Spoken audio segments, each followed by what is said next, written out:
Mega power star Ram Charan Peddi cinema June 4న pan India స్థాయిలో విడుదల కానున్న సంగతి తెలిసిందే.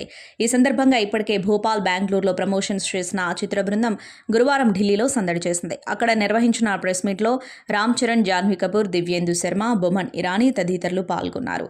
రామ్ చరణ్ మాట్లాడుతూ ప్రధాని మోదీతో గతంలో జరిగిన భేటీని గుర్తు చేసుకున్నారు.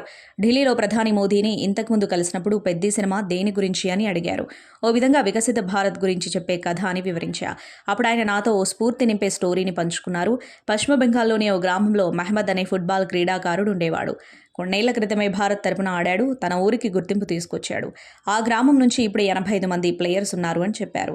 ఒక వ్యక్తి ఎంతో మార్పు తీసుకురాగలడు అన్న దానికి ఇదొక నిదర్శనం. పెద్ది పాత్ర కూడా అలాంటిదే అని చరణ్ వివరించారు. సినిమాలో ఇంత బాగా డాన్స్ ఎలా చేశారు అని అడగ్గా నిర్మాత మంచి పారితోషికం ఇచ్చారంటూ చరణ్ నవ్వులు పూయించారు. ఇక జాహ్నవి మాట్లాడుతూ తెరపై కనిపించే రామ్ చరణ్కు తెర వెనుక చరణ్కు అస్సలు పోలిక ఉండదు.